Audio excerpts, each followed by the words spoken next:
50% of the registered voters. Now, therefore, candidate Yoweri Kaguta Museveni, having obtained the highest number of votes in the election, and the votes cast in his favor being more than 50% of the valid votes cast at the election, the Commission hereby declares the elected president declares candidate Yoweri Kaguta Museveni the duly elected president of the Republic of Uganda at the presidential elections held on the 15th day of January 2026 for the next 5 years. I remain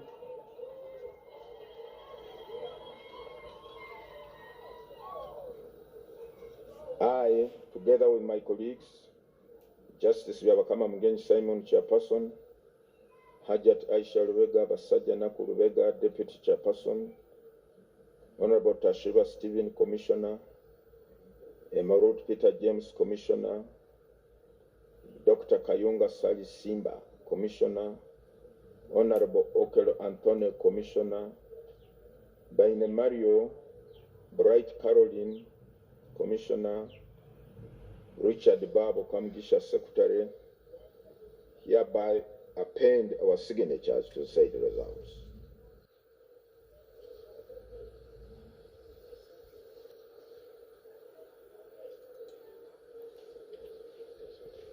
Percentage. What is the percentage?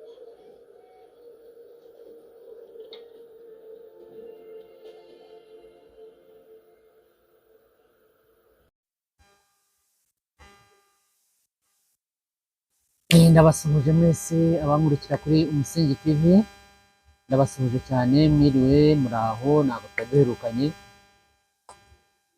kubera impamvu zitandukanye. Bya Afurika nyine murabizi, umuntu yakurusha imbaraga akora ibyo ashaka.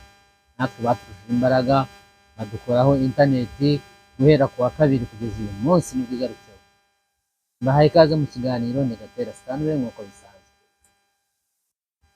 Uyu munsi ndashaka kubabwiraho, nyine murabona mwari maze iminsi mutambona, abantu hano muri Uganda interineti bayikuyeho igihugu cyose guhera ku wa kabiri saa 12 z'umugoroba, mbese kubera amatora ya perezida. Ndibaza abantu nta burenganzira tugira muri Afurika. Rero njya mbivuga buri gihe, nkabivuga, umuntu yikorera ibyo ashatse. Ufite imbaraga ni wowe utegeka, ni ukora ibyo ashatse. Sinumva ukuntu wakuraho abantu internet kumara icyumweru cyose bari aho ngaho gusa ngo kubera amatora. Nudashaka gutora, kuko gutora ntabwo ari itegeko, ushatse aratora, ushatse ntabwo. Kandi ntabwo byakabaye bigera kuri urwo rwego. Amatora nabi, umuntu agenda atore, usubire mu kazi ukore bisanzwe, abandi bakora akazi kabo ko kubara amajwi n'ibiki n'ibiki. Ariko kuyeho interineti abantu ubwo barabishe, nawe utambuka. Cyane cyane natwe rero abanyarwanda batubwiraga ngo Bobi natsinda mushaka uyu mujyi, bakabitubwira ku mugaragaro. Mwibuka rero ba bandi bagira inda zabo, aho kugira ngo baharanire itegeko buri muntu nk'uko biri mu itegeko, ngo abanyarwanda bari mu itegeko nshinga rya Uganda. N'uwo ngo uvuga ngo abanyarwanda mushaka iyo mujya, ngo ubwo bunyankore, ngo bugurisha amata, ngo burara ahantu, ngo bwose murare mubwirukanye, cyangwa ngo mushaka icyo mubakorera. Natekereza nka ariko aba bantu bo ni bazima mu mitwe yabo. Umuntu kuri iyi si ni ahantu utasanga ubwoko buvuye mu kindi gihugu. Abagande baruzuye munsi yose baruzuye. Abanyarwanda nuko, Abarundi, Abakongomani, Abatanzania hose. Ariko ugasanga abantu ngo ubwo bunyarwanda, ngo bugurisha amata, ngo za mobile money, ngo manerenda, ugasanga mbese byabaye ikibazo. Nawe ikintu cyambabaje ni kimwe, kudukuraho internet. Hari abantu kandi no kutareka abantu ngo bakomeze bakore. bakuyeho internet batatubwiye ngo abantu bitegure baba bafite n'amafaranga yo gukoresha, badukuraho internet gutyo. Kwibaza noneho ejo abasirikare barajagataga ahantu hose, ariko hari ibice na bimwe habaye imyigaragambyo, amasasu aravuga, tiya gasi ziravuga, indege zizenguruka, mbese bakubitaga umuntu basanze ahantu nari ndi muri etaje ndeba, bakubita uwo basanze wese bakubita, amasasu aravuga iki byose, ndavuga ni ibiki koko, aya ni amatora n'intambara, mbese twari twasubiye muri lockdown yindi munsi. Ntabwo ndi bujye kure rero, ni uko gusa ndishimira ko tugarutse kuri interineti, tugiye gukomeza gukora ibiganiro byacu, kandi ubu ngubu ndabona abantu batangiye gukora. Nagiye ku muhanda ejo bundi ndebe ko nagera mu mujyi wacu imodoka zitagiye, nta modoka wabona igenda, ariko moto zaragendaga, ariko ndavuga ubu ngubu ndajya gukora iki, ndabireka nisubira mu rugo. Ngiye kubereka rero amatora yarabaye nyine, Museveni yatsinze, congratulations President Yoweri Museveni, turagukunda cyane n'abanyarwanda, noneho turagukunda. Hanyuma Bobi Wine yabaye wa kabiri, n'abandi bagiye bakurikiraho, ariko ejo nyine nibwo batangaje ku mugaragaro watsinze. Museveni yatsinda n'amajwi 71 n'ibice ndaza kubereka, ariko hari ibintu bimwe na bimwe byagiye bigaragara. Bazanye utwuma nitwo uzajya ushyiraho igikumwe, hanyuma baguha kakwemeze umwirondoro wawe, aho wibaruje uzajya utorera, aho umuntu atorera, cyangwa se bashyire mu jisho, bakagupimisha mu jisho, noneho nikakwemeza baguha agapapuro, ugende utore aho ushaka.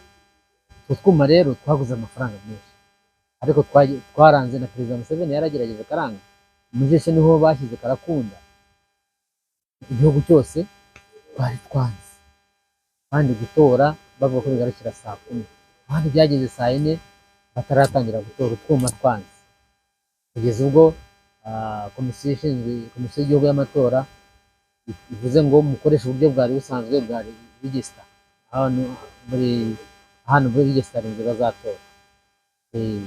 Reka rero mbereke, sinjya muri byinshi, mugire umunsi mwiza.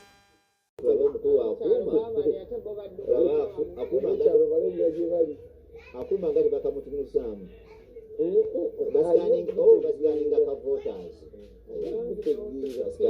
basikaninga ka voters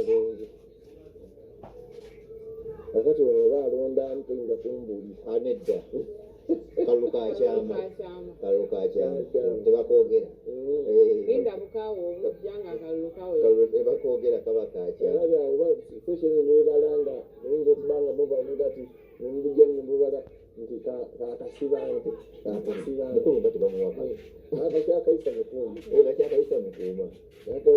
atadeka ekigalo kamusikani gedala bulungi nnyo ayita awusoyinza kugambira nga koya nyinyi soyinza kubeera nga nawe akoma twataddawo oyinza okugula enkoko ne bakusavinga ebijanga mulimu okulya n'okukozesa omulimu olidde masaba gati ayatudde n'okutubuli ataddeko ekigalo omukulu kwaka neyeyaziridde neyabugula gyali agambye tabadde kusuwa oba naye neyabugula gyali onakuwayiza kampani soboka kuteera alimu abaga nti tebukoze ewammwe nga pulezidenti akalabe akake kakoze akyagaali bamuwe sanitayiza alibala alunazeeko omanyi bwe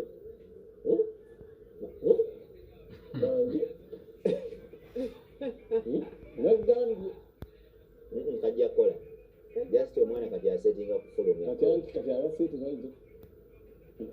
kufulumya koodi maneja azze abadde alina password yazze yikanza waabwe azze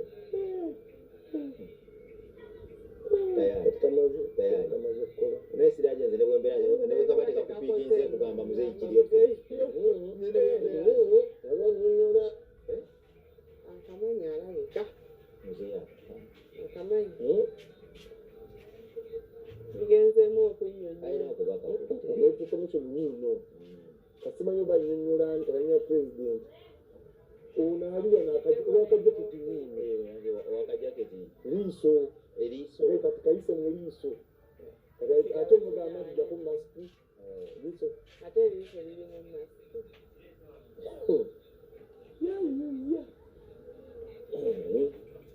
ono ali mu kajaketi yakyaliye anti watugambye oyo president president oyana president kati balina kukozesa ku liiso bayinza okuba badde akozesa liiso naye nebeera bija kigalo kyaganye ate yabadde alina akapapula anti voters ye nga tebagimuwa bakuwa bubiri bakuwa nebakuwa n'ekiveera obubeera obubiri bakuwa obubiri ati kyembadde gamba nti omuntu yenna atanaba kulonda genda mu layini kubanga buli lwotagenda mu layini oba ofiiriza omukisa gw'omuntu gweyagala okulonda buli lwomwetamwa noga ati nedangi bijawaolesa obuzibu nti buli lujja kuba lukende evaawo nga tebijja kuwera gendayo bakusange mu layini essaawa zinaweza ate era ebiragiro omukulu abirina yereke komisizoga nti essaawa nazigamba nti kusigamba n'agamba nti zigire ziti oba zigire ziti nosobola okubeera ngaotambuza asobola okugamba nti ababadde bagenda yambala ezitalaga babongeddeyo 2 hours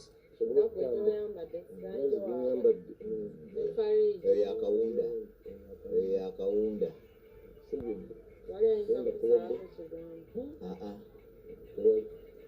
kati bwatyo okulonda nekutambula atiikingira mu baafu atiikingira ku mmeeza teeka lyonna nga bizibu tuligoberera amateeka siragi ge batera okukola naddala abo kubanga gyaba yeeronze omatigala akakaaba akamanyi n'alagako bwati kikkirizibwa ekyo ba tekirina mutawaana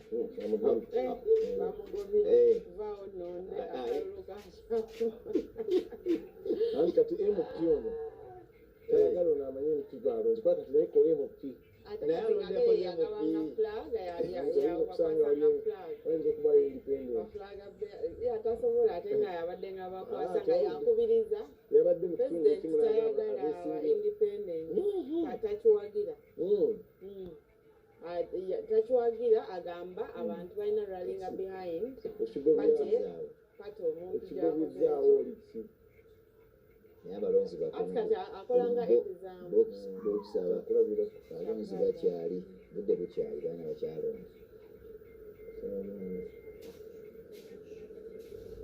kulonda kugenda mu maaso obuuma babagambye ebyaŋŋamba nti yabakama agambye atya tujja kuba nga tukuzanyira eddoboozi naye nga abantu abakulira ebyokola mu bitundu byamaze bategedde bayiba abategeeza direct tetubijja kubo abategeeza direct buli kitundu kirina akulira ebyokola mu kitundu ekyo era yavunaanyizibwa ku bitundu yaweereza emiwa byabakama ebisingawo mu mbeera yonna agenze mu kutiikirwala nesiraje nga bwe nagambye bannayuganda bakoleko ku likodi kubanga watugambye nti abawezezza emyaka 18 oluvannyuma lw'emyaka 5 gye twasembayo okulonda abaweze bangi bwe tuba nga tuli emiliyoni 21 ezeewandiisiza abiri galonde abiri kalonde bukulu byabakama tumuwe akazito ak'okubala obululuno n'okulema okwekwasa nti bantu baweze tebalonze olw'ensonga nti waaliwo okukwataganyiza ne kasita akigonzezza mangu mu kitambula kati ali awo okubiri omuntu bw'omugamba nti regisita esobola okukola obululu balonda ba mirundi 3 okukola mulimu ak'abakyala owa district ne mp alondebwa directly mu ngeri count immediately after voting, because that was also another issue. In 1962, they would take the boxes from here to Mbarara. It would take like a week taking the boxes, they will count there, you are not there, then they just announce. So here we said, count and announce immediately after the elections. Now, so this was like, we thought it would eliminate cheating. And it can, but it depends on one thing. Vigilance. The agents to really be vigilant. But many times the agents are not vigilant. They are not vigilant. So still, like in the last election, opposition infiltrated 2.7 million votes. Those votes which they say opposition got were not, they never got those votes. They were infiltrated by the opposition. They printed 1 million votes on the Nkuruma Road, and we brought another 1.7 from Dubai. It's a fact. We got these facts, but afterwards. So that's why all this time we have been saying no. Let's go electronic, biometric. Capture the fingerprint and the face. Yes, you will vote manually, like you saw me voting, but after the machines have confirmed that I am the one, and that I will vote only once, I'm not allowed to. No, so this machine works, as you saw.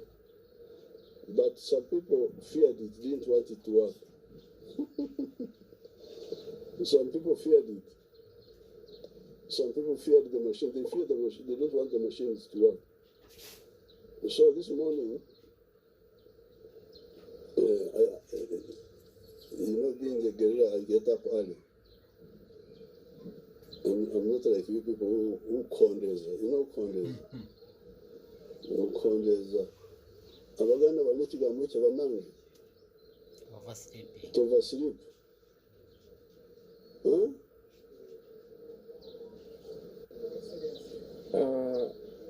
Amalowoozo agali eno bagamba nti kuba kufuluuta. That is snoring. To oversleep. Bagambye kuba kuwoomereza. Nti okubulizaako. Ngenda kumugamba Kabaka Mutebi. Abaganda mazike ekyoli nyankoli. Okondeza is a clear. So I don't condense. So 6:30, I ran to Toblong. Toblong was up there in Moya. I was talking about our agents, my agents. They must be here. My don't call them, leave them in duty. I was checking, have my agents arrived? He said, yes, some of them have arrived. This was like 6:30. Many of them have arrived, but we now have a problem of the machines. What is the problem? The software, this and that and that and that.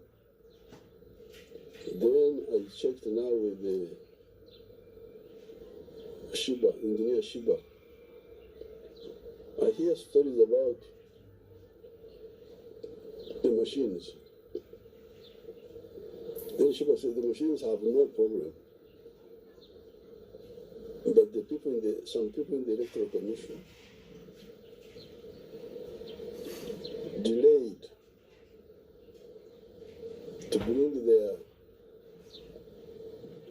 biodata, what they call biodata, so that it is entered into the machine. So that machine can only be operated by somebody whom it has already been allocated. He is the only one who can open it. Results. In accordance with Article 103, Clause 7 of the Constitution of the Republic of Uganda and Section 59 of the Presidential Elections Act. Whereas the presidential election was held on the 15th of January 2026, at which the candidates were Bulira Frank Kabinga, Kasivante Robert, Kyagulanyi Sentam Robert, Mabirizi Joseph, Mugisha Gregory Muntu Oyera, Munyagwa Mubarak Serunga, Nandala Mafabi James Nathan, Yoweri Tuhaburwa Kaguta Museveni. And whereas polling for the presidential elections closed at 5 p.m. on the 15th day of January 2026. And whereas the Electoral Commission has ascertained the results of the presidential elections, now therefore, in exercise of the powers conferred upon the Commission by Article 103, Clause 7 of the Constitution and Section 59 of the Presidential Elections Act, the Commission publishes and declares the results of the presidential elections as follows.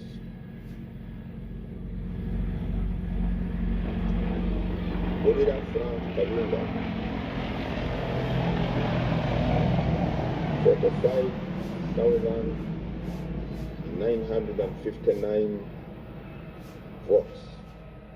I repeat, Muri Frank Kabinda, 45,959 votes. Kaswante Robert, 33,440. Kaswante Robert, 33,440. Kyagulanyi Sentamu Robert, 2,741,238. Kyagulanyi Sentamu Robert, 2,741,238 votes. Mabirizi Joseph, 23,458. Mugisha Gregory Muntu Oyera, 59,276.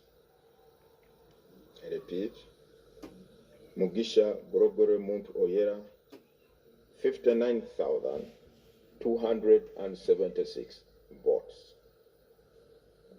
Munyagwa Mubarak Serunga, 31,666 votes. Munyagwa Mubarak Serunga, I repeat, 31,666 votes. Nandala Mafabi James Nathan, 209,039 votes.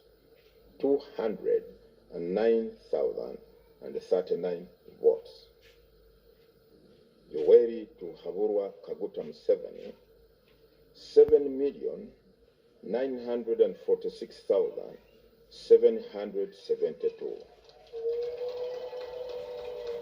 I repeat, Yoweri Tuhaburwa Kaguta Museveni, 7,946,772 votes.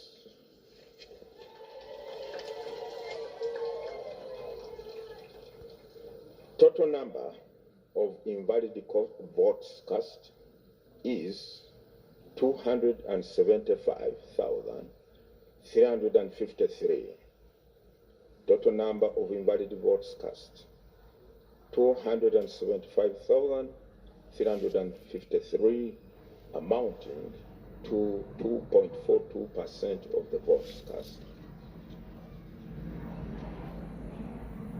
Total number of votes cast is 11,366,201.